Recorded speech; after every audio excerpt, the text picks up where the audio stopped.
Hi guys, I just want to do a little comparison video on some of the red dots that I use, some of the simpler ones I use, cheaper ones. Basically, we'll just go from one side to the other. Very simple. This is a SIG Romeo 5. You can get this anywhere from like 80 bucks to 150 bucks. eBay is usually the cheapest place to get them. These are great. These are a really good, solid first red dot. They're reliable. I've been torture testing them with some family members.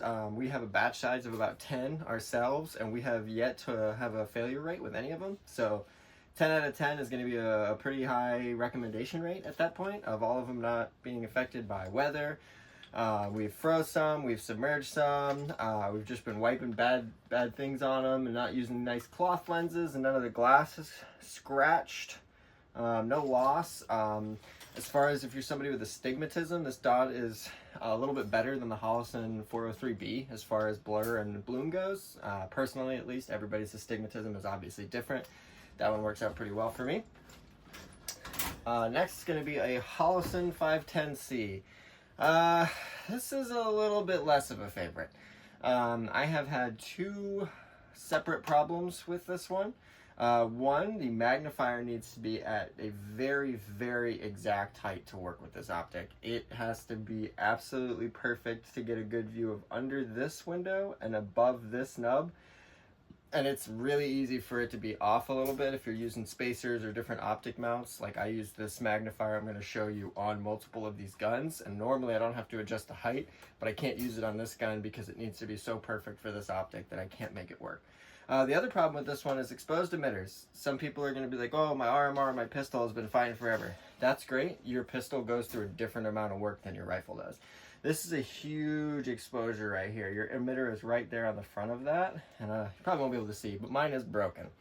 Mine is broken from being in the safe. So either a bolt from a bolt-action rifle, or the handle from a bolt-action rifle, or maybe a forward assist from a gun, and maybe a forward assist could kind of fit in there. Either way, a lot of stuff can fit in there is what I realized, and mine is broken, and my dot is showing multiple dots and a refresh rate issue due to the glass being broken. It does still work, so if you already bought your 510C, you can say, hey, at least it'll work if the emitter glass cracks.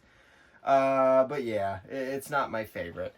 And then my true favorite is going to be this one, the Holosun AEMS, that big box that Holosun makes. This has been the most durable, my favorite, good on astigmatism as far as some dots go.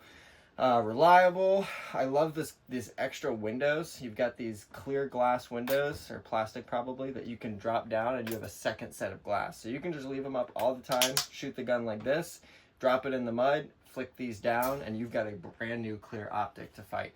And that is a great option. Also with the magnifier, you can see the magnifier is actually higher than the dot right now, but it's okay because I adjusted the magnifier to work with that dot because of that big window. It really allows that where the 510 doesn't. So that's going to be top dot, my favorite. Probably, I think they're near like $400, so it's kind of expensive for a red dot. Some people are like, oh, go to the Aimpoint. I like this better. An Aimpoint doesn't have the glass windows. It doesn't have this sized window or anything like that. So I do enjoy this as one of my favorite optics.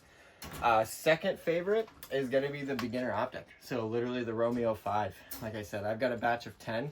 And I just can't recommend these enough. And some people will absolutely hate them because they didn't go buy an Aimpoint, but you can use Aimpoint mounts and you can put money into something else, like owning a lot more stuff basically.